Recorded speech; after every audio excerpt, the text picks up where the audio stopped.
कोशिका स्वयं विभाजित होकर नई कार्यकारी कोशिकाएं बनाती हैं। विखंडन भी इसी प्रकार का एक प्रक्रिया है, और क्योंकि यह एक कोशिकीय जीवों द्वारा इस्तेमाल किया जाता है, इसलिए ये कोशिका विभाजन के समान नए जीव की उत्पत्ति करता है। यह बहुत सारे जीवाणु और प्रोटोजोआ द्वारा प्रयोग किया जाता है, जिसमें ये कोशिका विभाजन के समय दो बराबर भागों में विभाजित हो जाता है। कृपया इसे अपनी कॉपी में नोट कर लें। विखंडन विखंडन मुख्यतः दो प्रकार का होता है। विखंडन, जहाँ जीव का शरीर दो अंडों में बंट जाता है, हाँ, उदाहरण अभी कल सीखेंगे, लेशमानिया संडे को जो बनाएंगे। काला अजहर रोग करता है, तथा बहुखंडन, जिसमें जीव का शरीर बहुत सारी पुत्री कोशिकाओं में विभाजित होता है, उदाहरण प्लाज्मोडियम जो मलेरिया रोग का चुप कारक ले। है। कृपया इसे अपनी कॉपी में लिख लें। चुप ले।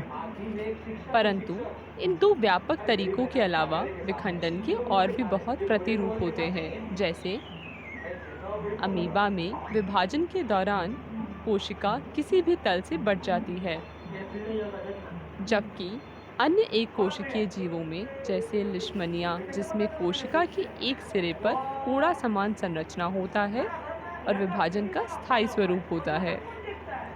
इसे भी अपनी कॉपी में लिख लें।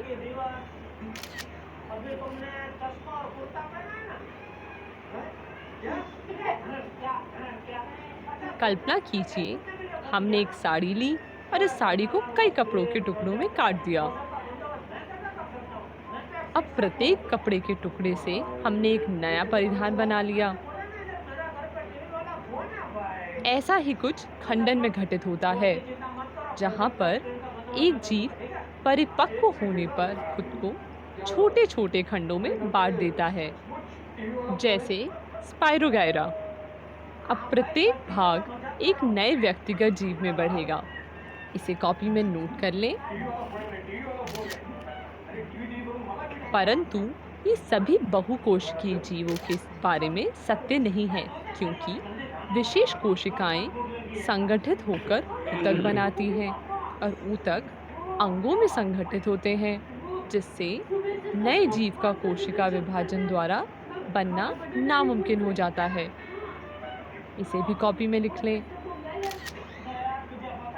बहुकोशिकीय जीवों में एक मूल रणनीति यह है कि विभिन्न प्रकार की कोशिकाएं विशिष्ट कार्य करती हैं। इस सामान्य प्रतिरूप का अनुसरण करते हुए इस प्रकार के जीवों में जनन भी एक विशिष्ट कोशिका का कार्य है। इसे अपनी कॉपी में नोट कर लें।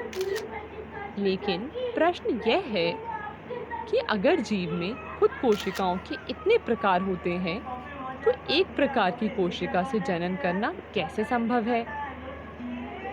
इसका उत्तर यह है कि एक जीव में इस प्रकार की एक कोशिका होनी चाहिए जो सही परिस्थितियों में वृद्धि करने योग्य हो तथा नई कोशिका बनाकर प्रसार कर सके।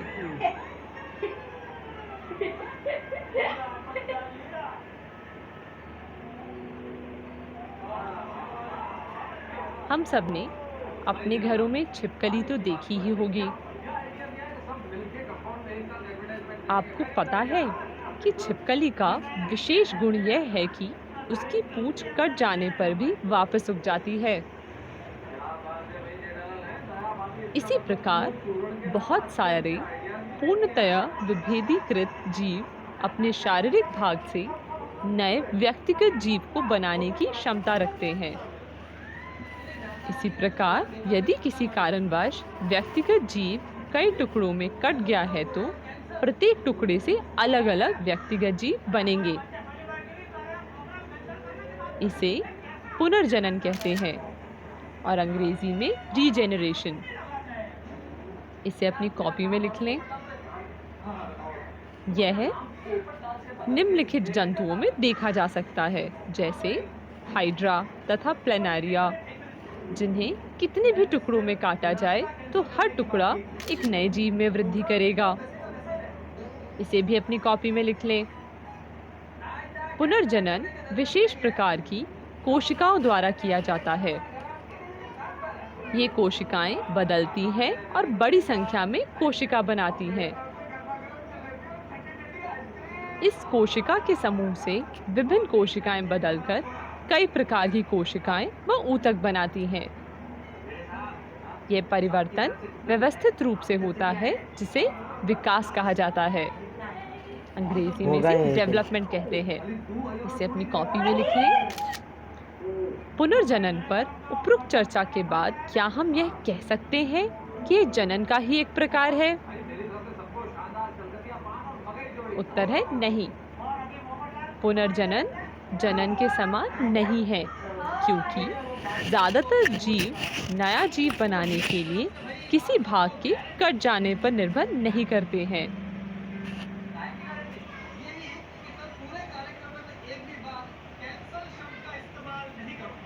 हम में और हाइड्रा में क्या समानता है? क्या आप सोच सकते हैं? समानता यह है कि जिस प्रकार हमारे माता पिता हमारे बड़े होने तक देखभाल करते हैं, वैसे ही हाइड्रा भी अपनी संतान की देखभाल करते हैं। हाइड्रा में एक अतिवृद्धि विशेष जगह से निरंतर कोशिका विभाजन के कारण एक नई व्यक्तिगत संतति बन जाती है। आगे चलकर ये जीव छोटे छोटे जंतुओं में विकसित हो जाते हैं और परिपक्व होने पर पैतृक शरीर से अलग होकर नए स्वतंत्र जंतु बन जाते हैं। इस प्रकार अपने पैतृक से नई व्यक्तिगत संतति का बनना मुकुलन कहलाता है, जिसे अंग्रेजी में बडिंग कहते हैं, और अनुजात जीव मुकुल कहलाती है, जिसे हम अंग्रेजी में बड कहते हैं। इस प्रकार मुकुलन को जीव का पैतृक शरीर के ऊपर वृद्धि होना भी परिभाषित कर सकते हैं। इसे अपनी कॉपी में लिख लें। तो मेरी बात समझ